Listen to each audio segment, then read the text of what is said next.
নমস্কার বন্ধুরা, test best রেসিপিতে সবাইকে স্বাগত। আজকের পর্বে বানিয়ে দেখাবো পটলের অসাধারণ স্বাদের একটা রেসিপি। এই গরমের দুপুরে পটলের রেসিপি গরম ভাতে মেখে খেতে খুবই ভালো লাগে। আমার মনে হয় এর চাইতে সহজ পটলের রেসিপি আর হয় না। খুবই সাধারণ আর ভীষণই সুস্বাদু, অল্প সময়ে হাতের কাছে থাকা উপকরণ দিয়ে এই রেসিপিটা আপনারা চটজলদি তৈরি করে নিতে পারবেন। দেখতে যেমন সুন্দর হয় রেসিপিটা, সেই রকম খেতেও কিন্তু খুবই সুস্বাদু। তাহলে চলুন দেখে নেওয়া যাক আমার আজকের পটলের রেসিপি। পটল রান্নার জন্য এখানে নিয়ে নিয়েছি 5টা পটল। অল্প অল্প করে খোসা রেখে পটলের খোসা ছাড়িয়ে নিয়েছি, আর পটলগুলো দুটো দিক এরকম করে ছিঁড়ে নিয়েছি।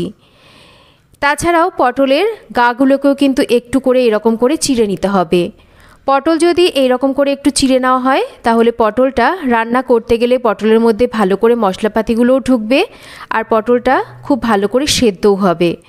সমস্ত পটলের গায়ে ঠিক একই রকম করে কিন্তু আমি চিড়ে নিচ্ছি। পটলগুলো ভালো করে চিড়ে নেওয়ার পর এবার রান্নাটা শুরু করব। আজকের রান্নাটা করব সর্ষের তেলে। কড়াইতে পরিমাণ মতন তেল গরম করে নেব। তেলটা হালকা যখন গরম হবে তখন পটলগুলোকে তেলের মধ্যে ছেড়ে দিতে হবে। খুব বেশি ধোয়া ওঠা গরম তেলের মধ্যে যদি আমরা পটলগুলোকে ছাড়ি তাহলে কিন্তু পটলটা খুব তাড়াতাড়ি ওপর থেকে পুড়ে যায়, ঠিকঠাক ভাজা হয় না। তাই একটু হালকা গরম তেলের মধ্যে পটলগুলোকে দিয়ে সামান্য লবণ আর 1 চিমটি হলুদ দিয়ে পটলগুলোকে ভালো করে ভেজে নিতে হবে।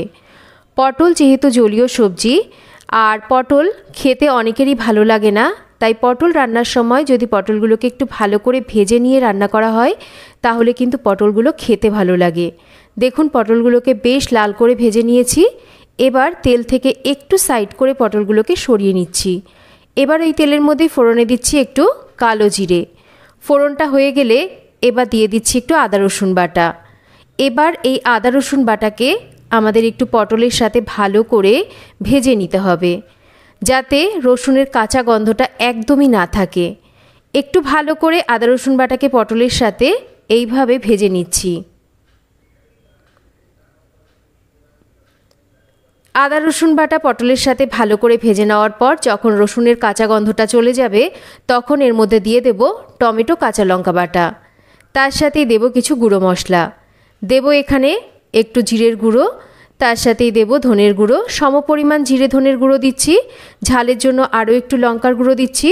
স্বাদটাকে ব্যালেন্স করার জন্য একটু মিষ্টি দিচ্ছি, আর তার সাথেই দেব স্বাদ মতন লবণ। আর একটু হলুদ দিচ্ছি, তবে হলুদ যেহেতু আগেও পটল ভাজার সময় দেওয়া আছে তাই হলুদের পরিমাণটা কিন্তু খুবই সামান্য দিয়েছি। অল্প করে একটু জল দিয়ে দিচ্ছি যাতে গুঁড়ো মশলাগুলো পুড়ে না যায়। এবার সমস্ত কিছুকে ভালো করে একটু মিশিয়ে নিতে হবে। সমস্ত কিছুকে ভালো করে মিশিয়ে নেওয়ার পর এবার দিয়ে দেব দুটো ওপর থেকে চিড়ে নেওয়া কাঁচা লঙ্কা। একটু ঢাকা দিয়ে আমরা লো টু মিডিয়াম ফ্লেমে এবার এটাকে রান্না করব। একটু ঢেকে রান্না করলে পটলগুলো খুব তাড়াতাড়ি সেদ্ধ হয়ে যাবে। তো 5-6 মিনিট ঢাকা দিয়ে রান্না করে নিয়েছি। এবার ঢাকাটা সরিয়ে নিয়েছি।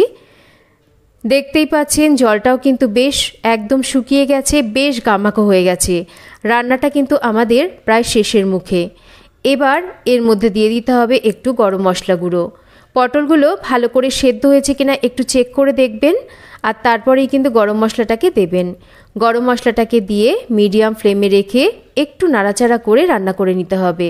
রান্নাটা কিন্তু বেশ এইরকম গামাখো হবে, খুব বেশি ঝোল কিন্তু এই রান্না একদমই হবে না। দেখুন গরম মশলা দিয়ে আমি মিনিটখানেক একটু রান্না করে নিয়েছি। তেলটা বেশ ভেসে উঠেছে, বেশ গামাখো হয়ে গেছে। এবার এটাকে সার্ভ করে দিতে পারি। দেখতে কতটা লোভনীয় হয়েছে, আর রেসিপিটা গরম ভাতে মেখে খেতে কিন্তু ভীষণই ভালো লাগে। তো কেমন লাগলো আজকের এই পটলের রেসিপি একটা কমেন্ট করে জানাবেন। রেসিপি ভালো লাগলে একটা লাইক করবেন, রেসিপিটা শেয়ার করবেন। আর হাতে যদি সময় কম থাকে তাহলে অল্প উপকরণে একবার পটলের এই রেসিপি আপনারা বাড়িতে বানিয়ে খেতে পারেন। আশা করছি রেসিপিটা আপনাদের সবার খুব ভালো লাগবে। তো আজকের মতো এই পর্যন্তই। আবার ফিরে আসব নতুন কোনো রেসিপি নিয়ে। ততক্ষণ আমার সাথে থাকার জন্য অসংখ্য ধন্যবাদ। আর যদি চ্যানেল সাবস্ক্রাইব করা না থাকে প্লিজ চ্যানেলটাকে সাবস্ক্রাইব করবেন। সবাই ভালো থাকবেন। আবার ফিরে আসব নতুন কোনো রেসিপি নিয়ে।